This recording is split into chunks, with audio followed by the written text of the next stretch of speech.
Welcome to the Denver Gazette Sports Podcast. I am your host, Chris Schmedeke, and today we are brought to you by Applewood Plumbing, Heating, and Electric. They have been serving Denver residents for 50 years, and they are the proud sponsor of the Colorado Avalanche, as well as this podcast, where today we are talking college football, getting you ready for the weekend and looking back at another eventful weekend in Colorado football, or in college football in Colorado, excuse me. So I'm joined by Tyler King. Tyler, how you doing? And are you ready to stay up late tomorrow night? Yep, I'm doing well, thank you, Chris. And another late night kickoff. Hopefully, it's the last one. I think we were doing some of the TV math yesterday at CU availability, and it looks like the Utah game is TBD right now, but it looks like it'll be either 1 or 1:30. It just kind of depends on Pac-12 Network or ESPN. So hopefully, this is the last late kickoff of the year. This is the latest one, 8:30, I think, but it is what it is. Yeah, the 8:30 start, and again, like it's a game of teams that have lost a ton lately. Like, I mean, we'll talk about Washington State and stuff, but they haven't won since September, and the Buffs have only won one game pretty much since September. Is that my math right on that? Yeah, just the Arizona State game. Yeah. So yeah, I don't know how many viewers it's going to get, but it is Deion, so you never know. So, but before we dive into last week and this coming week, let's talk about the Texas A&M Coach Prime stuff that, of course, came out a little bit this week. We knew this was going to happen. Anytime one of these big jobs, especially in Texas, opens up, his name is going to be mentioned. It's just how it is, even with the Buffs being 4-6. But Deion did address it this week and pretty much says, "I'm staying." And I think that's the right call for him and the right call for everybody. But he wasn't going to say anything, but I think we expect him to stay another season at least. Yeah, I mean, I kind of wrote about this earlier in the week, kind of when the news broke about what the Jimbo Fisher firing means for Deion and the Buffs, but it basically is right now nothing. I mean, he's not going anywhere. His sons can't really transfer again, so he's not going to leave them here in the dust. But if he's to go take the job in College Station, but next year at this time, if there's a similar job to Texas A&M, whether that's like a Florida job or another job in the SEC, then I would start to get a little bit worried with a team from the SEC coming in with a bag full of cash. So nothing to worry about right now. I think Oregon fans should be a little bit more worried, despite Dan Lanning's comments. I think he would be a really, really great fit for that job. Other than that, I don't know, maybe Lane Kiffin. I don't know who they're going to go after, but Deion is not going to be the next head coach of Texas A&M. That's for sure. Yeah, does Shiloh have another year too? Yeah, he does. He does. Oh, Yeah, okay. Then, yeah. That really makes sense why he won't go anywhere. Because he grad transferred this past offseason. I guess Shador could graduate in 3 years and go, but like, there's no way Travis Hunter's graduating in 2 years to transfer again. So yeah, there's no way. Even for someone like me, who I wrote about this, like I was always skeptical of just how long Coach Prime would be here. I always thought this was at least a 2-year project. Like I thought it was a 2-year thing, just based off the eligibility left for his 3 sons, as I call them. I think this is a 2-year thing, and next year is when CU fans should start to worry. I mean, the comment he made was a little strange because he said, "I'm here," and he listed he's like, "My mom's here." I pay taxes. Is that what he said too? Yeah, it's like, I pay taxes here, but if I got a really good job offer somewhere else, I don't know. Like it was a little strange. Like, yes, he is here, but for ... for now. Like it's for another year, but 12 months from now, if this is going to happen again, that's when the worrying should start for sure. So, what's his contract? Was it 5 years? Is that what they gave him? 5 years. But we don't have any idea what the buyout is. I don't think that was ever. No, it was like 30-ish million, I think, total. The total money was like 6. It was like 6 a year. So it was like between 30 and 35 million, I think it was the total, but I don't really know what the buyout is.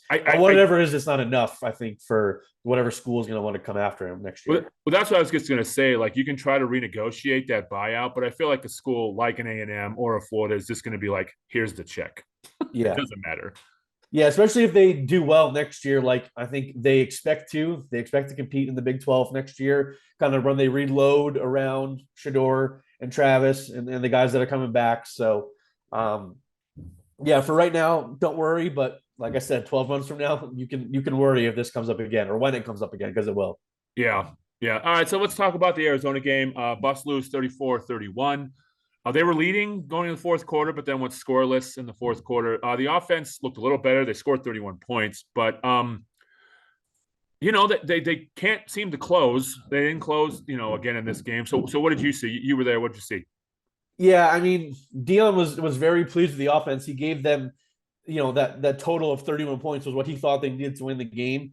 That's what he challenged them to score earlier in the week, and they did that. But like you said, they did that through three quarters, and just weren't able to finish drives in the fourth quarter to kind of retake the lead. They did have a missed field goal by Alejandro Manta in the fourth quarter that would have gave them the lead.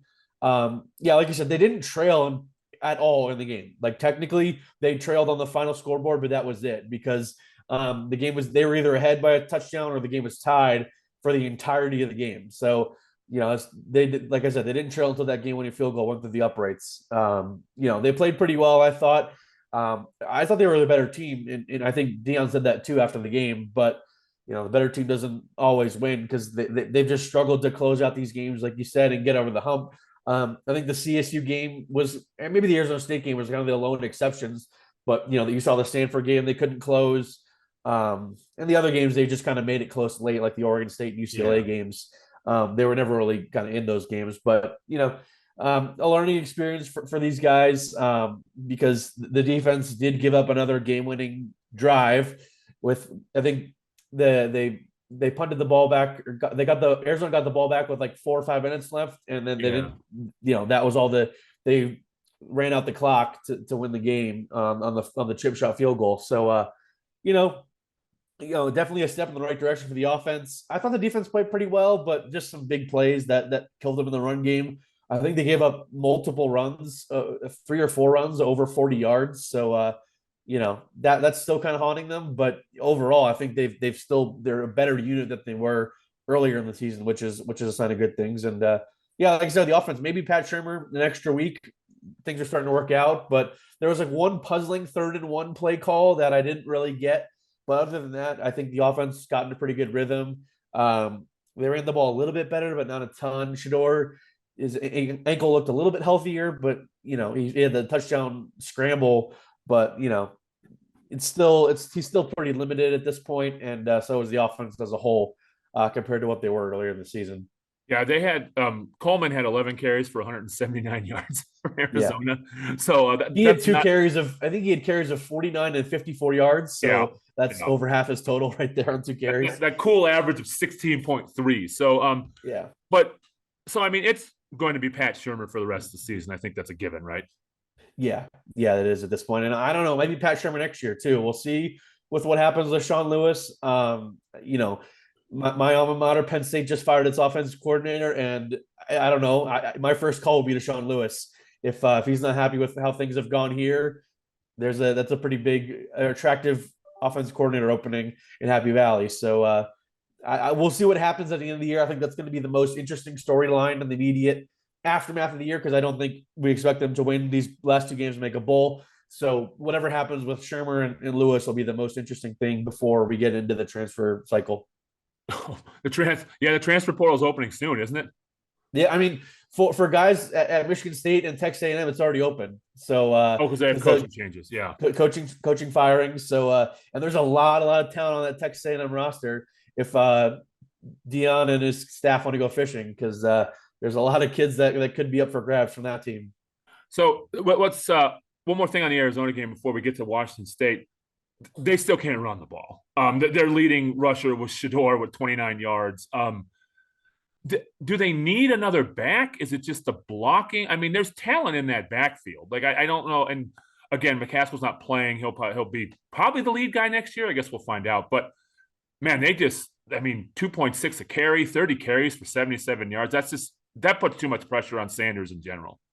Yeah, and some of that is sack adjusted, or is it's not sack adjusted, I should say. There, I think Shore sacked 3 times in the game, so that's another step in the right direction in that regard. But I don't think it's a lack of talent in the running back room for sure. No. They've constantly said all year that it is one of the most talented groups on the roster. I still am a huge fan of Anthony Hankerson. I think he's a talented player. They're doing a little bit better job of getting Dylan Edwards in space, whether it's runs outside the tackles and little swing passes, but I think it's just a lack of commitment to it. And the offensive line has never gotten in a good rhythm run blocking this year. But I mean, run blocking is what offensive linemen like to do. They like to get a full head of steam and move forward. I've seen them to be in pass protection as much as they have been all year is a tough ask. But maybe it's just this is what they feel like they have to do this season with the offensive linemen they have, and just kind of utilizing Shore and the receivers. But I mean, next year they really need to make a more concerted effort to run the ball early and often in the season because they're still a little too one dimensional offensively, and I think that's what it kind of came back to haunt them in the fourth quarter. The Arizona just kind of finally figured them out, and they weren't able to finish drives. Yeah, and that shows with like even with the Stanford game, like they can't take time off the clock. Yeah. And if you run one for 1 yard and then you throw two incomplete passes, like that's a 45-second drive. And I mean, I think that really kills them. All right, let's move on to this. I guess tomorrow, Friday night game at Washington State. Washington State's favored by 4. I think that's just a home thing, I would think, because neither team is really great. It's probably a situational thing, just being a short week, a Friday night, in Pullman. That's a tough place to win. That's probably all that is right there.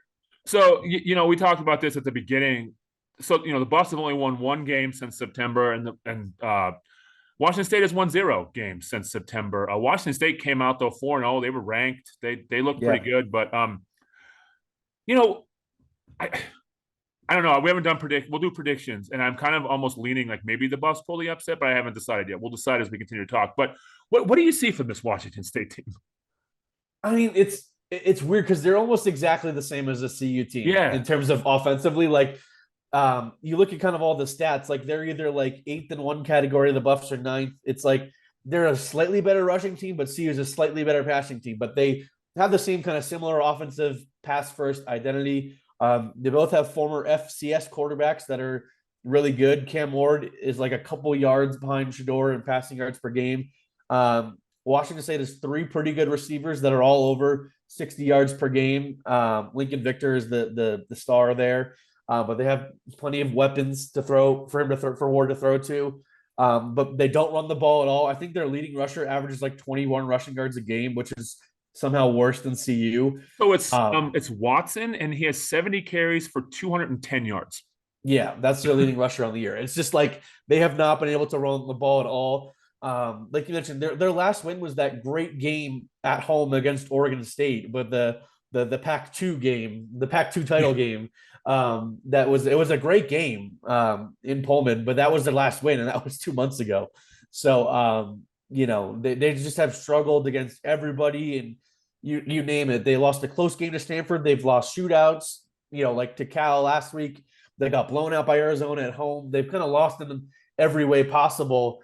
And they probably feel like this is a bounce back game against the CU team that's kind of reeling too. But I'm kind of with you a little bit. Like you said, we'll get into our predictions, but I think this could be the last win of the year for CU because I just like the way the offense looked last week. I think they could take another step forward this week and maybe build a lead in this one. But Washington State will be able to come back with their passing game. But CU hasn't, like you said, been able to run the ball effectively enough to close games out and just kind of run clock. But this could be a shootout. But I don't know. I think CU's still in the right mindset. Just talking with players this week and things like that. Like it doesn't seem like a team that has given up, despite the fact that they are going to be underdogs.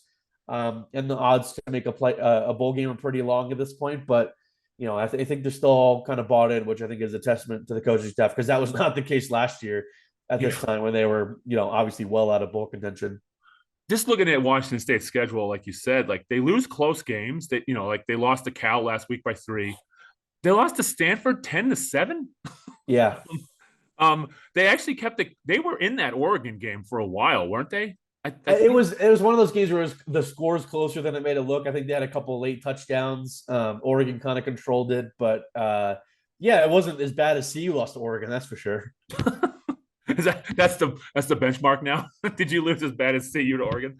They lost by 36 points that day, so that was pretty rough. And that's yeah. And Deion keeps bringing it up because he says every week, well, every game we've been in it except for the Oregon game. They kicked their butts. He makes sure to mention that every time. And I'll disagree a little bit with him, but he is kind of right. Yeah, they don't like we've talked about this. Like they weren't in those UCLA and Oregon State games. Like they were for maybe the first No, half, but not really in them. no. I mean, they were down 7-6 at half at UCLA, so they were technically in that game, but they scored 6 points off 4 turnovers, and Hey, that in sounds that familiar. game, That happened Monday night. yeah, and in the Oregon State game, they were down 14-3 at half because they gave up that late dumb touchdown. And I thought that was like the game right there. And they had 2 touchdowns in the fourth quarter to make it close. But like, yeah, I don't think they were really in those 2 games. All right, so let's move to the rest of the Pac-12. Washington, Oregon State's definitely the game. That may be the game of the day in general. The national schedule is not great, Yeah. but yeah, I mean, Washington is that game in Oregon at Oregon State? Yeah, it is. So this is going to be the toughest game of the year, I think, for Washington. This will be the biggest test they face. I mean, they've played Oregon at home, but they're 2.5 point underdogs in Corvallis this week, and they've looked a little wobbly in recent weeks. Obviously, they beat Utah last week, but they haven't been the same offense. They haven't had the same dominance that they showed earlier in the year before the Oregon game. And obviously, they won the Oregon game in a close one, but which I deserve all the credit in the world for. But it hasn't looked like the same juggernaut that maybe we were expecting to see against some of the lower level Pac-12 teams. But this could be their one slip up of the year because they can afford one, and in these last 2 weeks and still get in the Pac-12 title game, which obviously I think we're all expecting a Washington Oregon rematch, and the winner should go to the playoffs. So that's going to be exciting in a couple weeks. But Oregon State, I think, is still in it as well with just 2 losses in the Pac-12. They're going to have to beat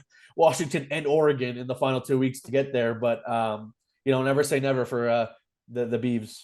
So it's I just pulled up the Pac-12 standings. Like, yeah, I mean, Arizona's right there at 5-2 as well. I Yep. don't know how their They have tiebreakers Utah were. this week, so Yeah, I guess they could still get in if they beat Utah this week, and then I think they're going to need some help, going forward. But because I think they could still get in if they beat Utah and beat Arizona State next week, and then Oregon loses to Oregon State next week.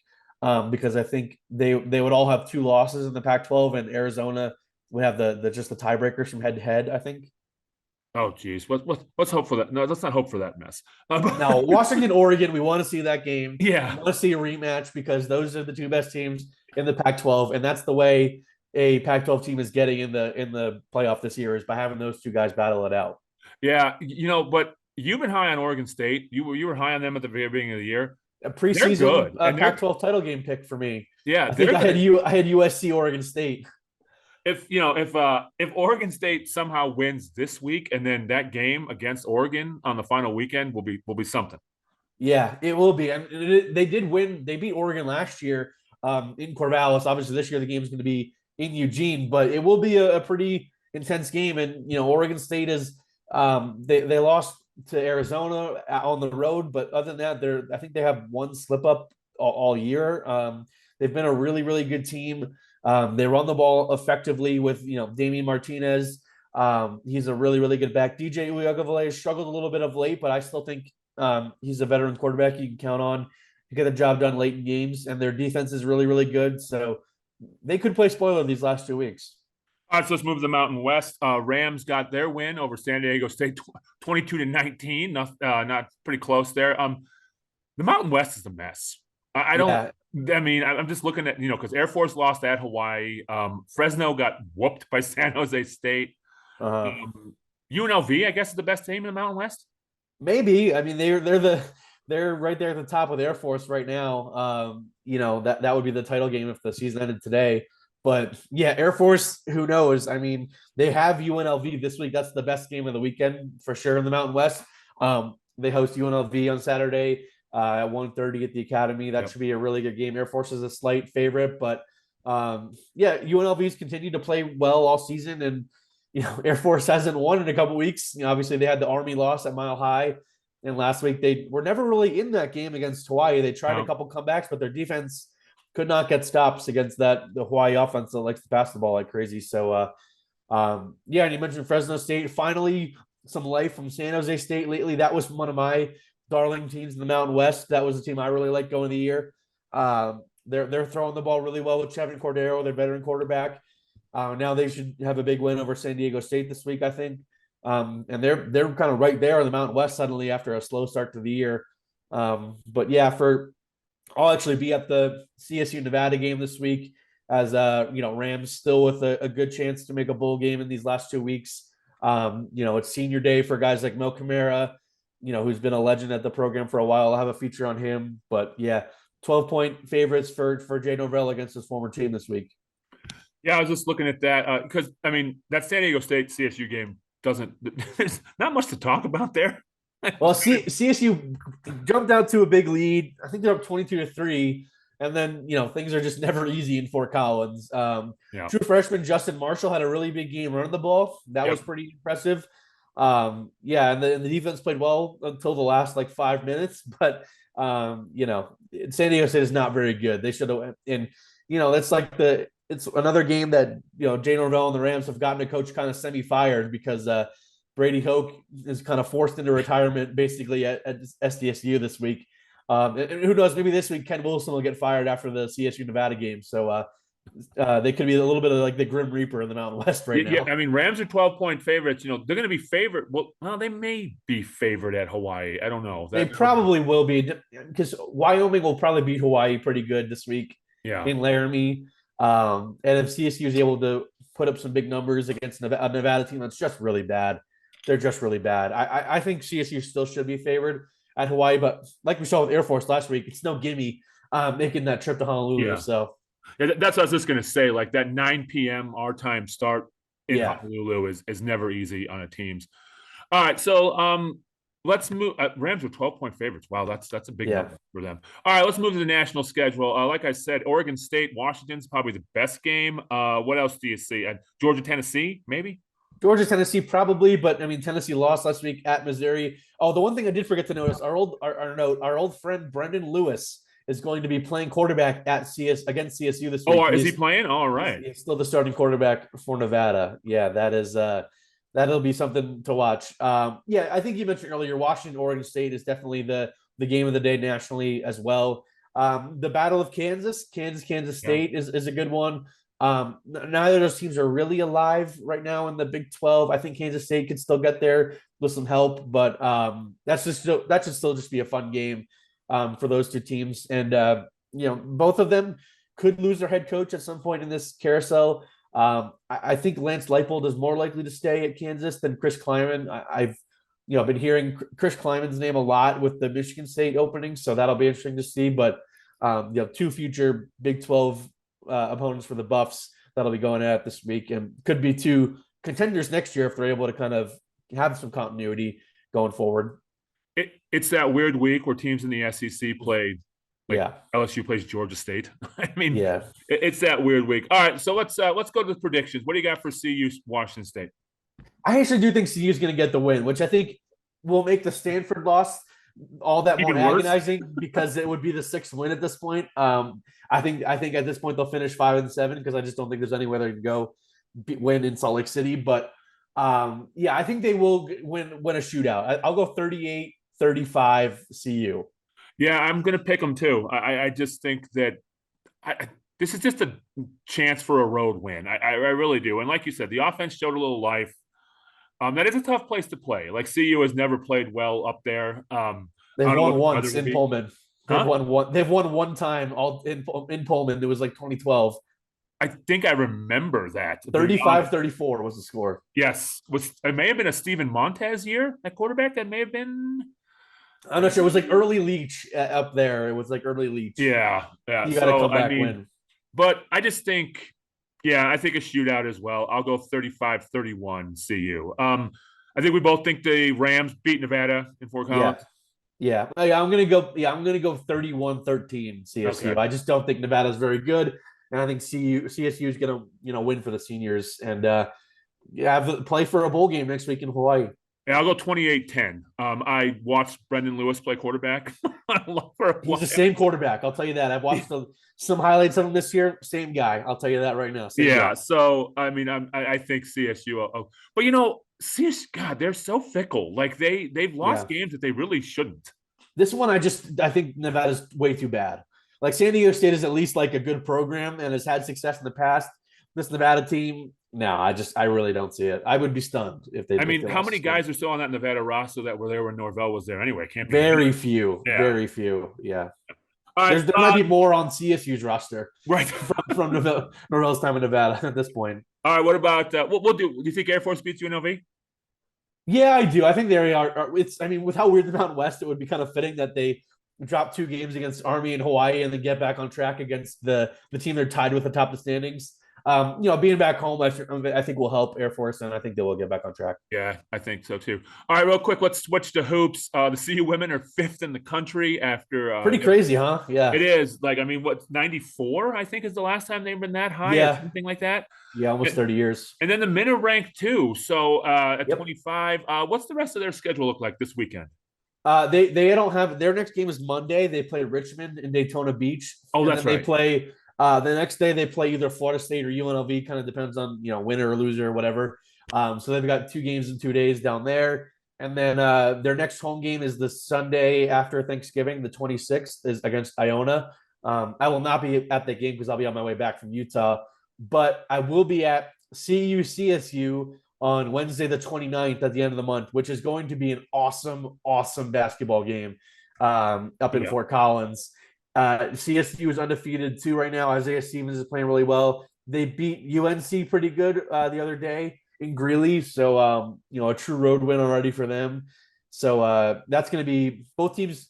I forget where CSU is headed to. I think they have a Kansas City. They have a tournament in Kansas City next week that they have some tough games. They could play Creighton on the second day of that, if I remember correctly. So both teams could be riding high going into that game in Fort Collins later this month. And who knows? Maybe CU is still undefeated because they've won all 3 of their games by an average of 25 points so far this year. They've kind of beaten the brakes off everybody they've played, and they look really impressive so far.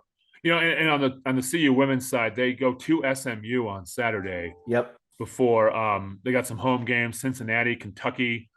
So yeah, they got like 5 home games in a row before they head down to Air Force the first week of December. So they may, I mean, they'll probably stay right around 5 if they win those games. Yep. But I just looked, like, the Pac-12 has UCLA's 3, Stanford's 6, Yeah. and USC is 10. Yeah, I think Washington State's at 24 too. And there's like 6 teams ranked. I mean, Pac-12 has been very good recently for women's basketball outside of Stanford, the traditional power. But Pac-12, Big Ten, definitely the 2 powerhouses in college women's hoops right now. It's fun times up in Boulder, that's for sure. Yeah. All right, Tyler, thanks for coming on. Make sure you subscribe to this podcast on Spotify and on Apple. You will have, I guess, early morning coverage of the CU Washington State game. And you're going to CSU Nevada this weekend, so make sure to check that at denvergazette.com.